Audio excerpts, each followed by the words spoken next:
Queridos hermanos en nuestro Señor Jesucristo, si alguien me preguntara a mí en este día, Padre, ¿qué me dice a mí el Evangelio de este viernes de la 15ª semana del tiempo ordinario? Yo a su vez le respondería a esa persona con una serie de preguntas. Por ejemplo, ¿conoces tú las Escrituras? ¿Conoces el Antiguo Testamento? ¿Conoces el Nuevo Testamento?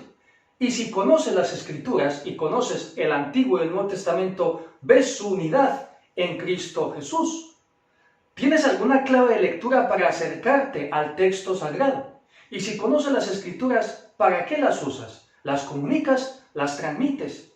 Padre, ¿y por qué me está preguntando algo así? Porque hoy contemplamos a Jesús de Nazaret en el Evangelio de San Mateo conociendo las Escrituras. ¿Y cómo no las va a conocer si Él es la palabra del Padre? ¿Y cómo no las va a conocer si todas las Escrituras hablan de Él?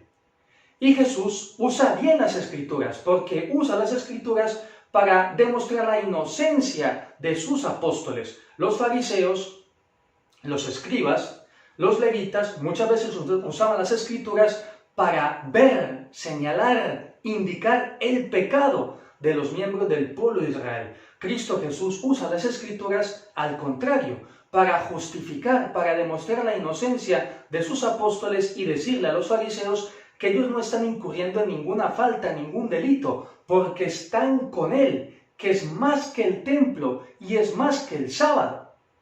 Entonces, familia, ahora lo que pretendemos en este vídeo, en esta reflexión, es precisamente eso, hacerte conocer de alguna manera las Escrituras, buscar que las uses bien, porque ejemplos tenemos a diario y a montones. Personas que conocen el texto sagrado, ¿para qué? Para presumir.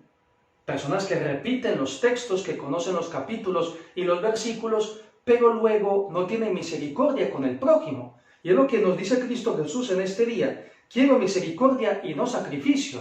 Entonces, busquemos conocer las Escrituras. ¿Pero para qué? Para ensanchar nuestro corazón y amar a nuestros hermanos y ser misericordiosos con ellos, como lo ha hecho Cristo Jesús en este día. Y no lo hicieron así los fariseos. Entonces, te voy a proponer una serie de claves para que te acerques al texto sagrado. Vamos a centrarnos en el Antiguo Testamento, aunque veréis cómo inmediatamente vamos a rebotar una y otra vez al Nuevo Testamento. Entonces, para que tú conozcas el Antiguo Testamento, es importante que pongas una base. Y esa base es el pueblo de Dios. Palabra fundamental para acercarnos al texto sagrado, para acercarnos al Antiguo Testamento.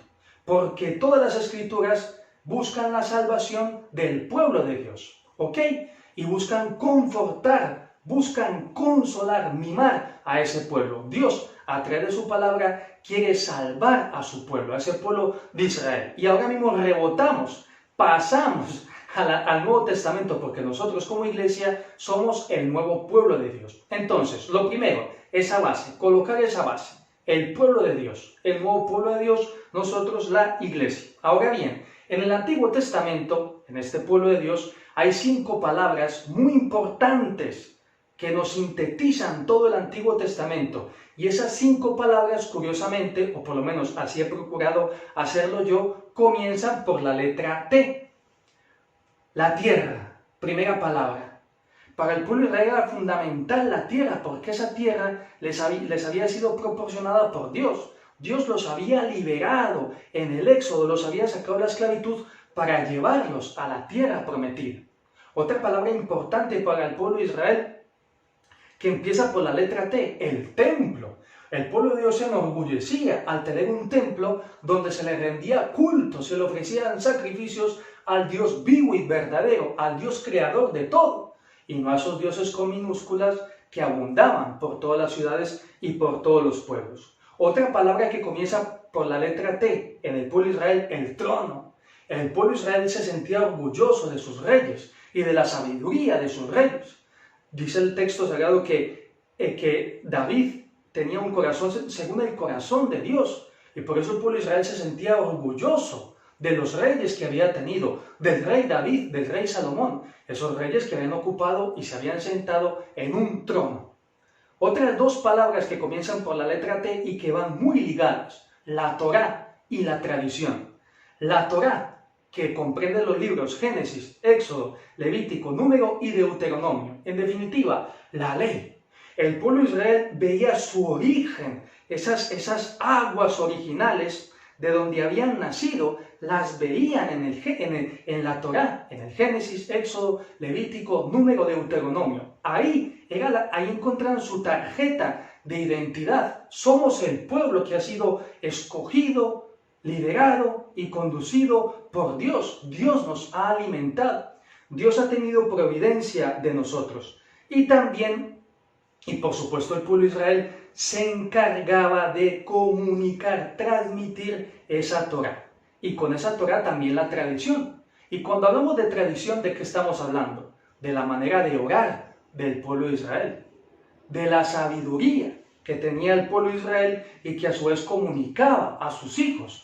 Los proverbios, en la manera de orar, los salmos, en la manera de afrontar la vida, el libro de Proverbios, la sabiduría, etc. Entonces el pueblo de Israel, como os decía, se sentía escogido por Dios, le había dado una tierra, se sentía escogido por Dios, tenía el templo donde se ofrecía el culto al Dios vivo y verdadero.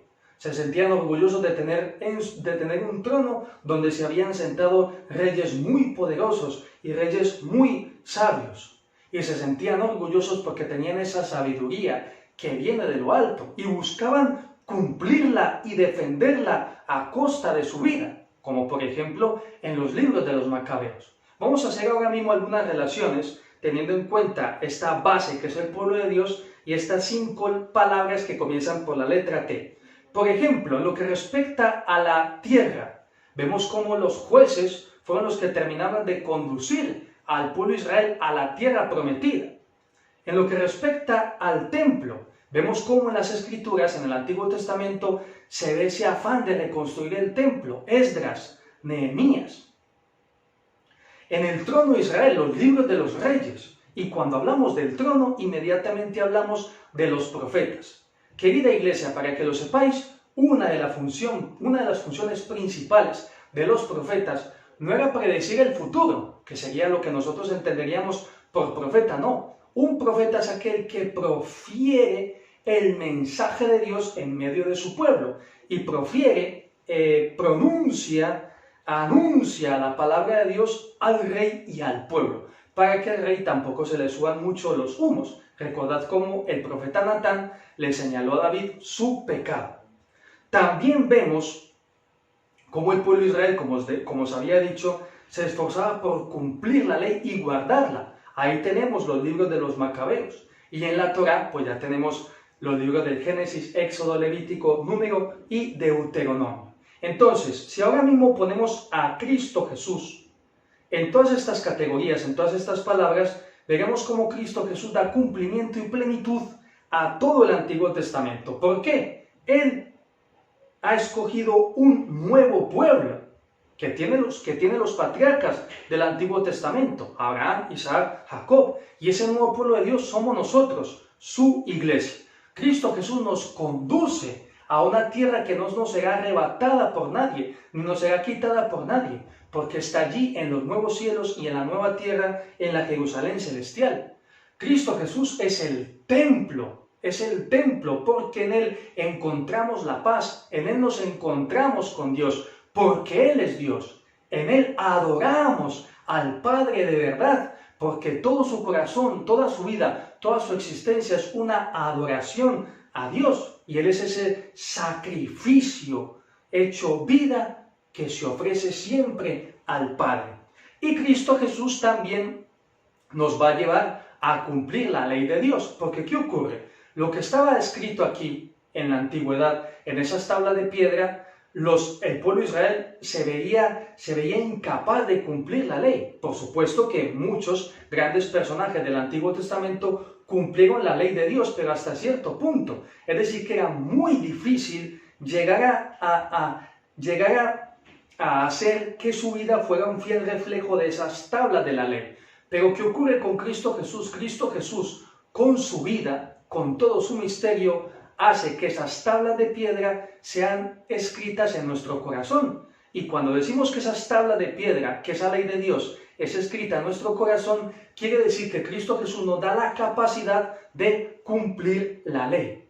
Y finalmente, Cristo Jesús nos enseña la sabiduría de las sabidurías, que es amar a Dios y amar al prójimo sobre todas las cosas. Pues bien, querida familia, y no lo olvidéis, es importante conocer las Escrituras, pero ¿para qué? Para presumir, no, es importante conocer cada día más y mejor las Escrituras para tener más misericordia de nuestros hermanos. De todas maneras, aprovechad este vídeo, vedlo una y otra vez porque os he ofrecido en un breve espacio de tiempo una síntesis del Antiguo Testamento y de rebote del Nuevo Testamento y por tanto de toda la Escritura, recordando estas palabras claves: pueblo, tierra, templo, trono, Torá y tradición, y que lo que le da la plenitud y el cumplimiento a todas estas realidades es Cristo Jesús. Así pues, sigamos caminando, peregrinando por el mundo como iglesia de Dios, siendo guiados por el pastor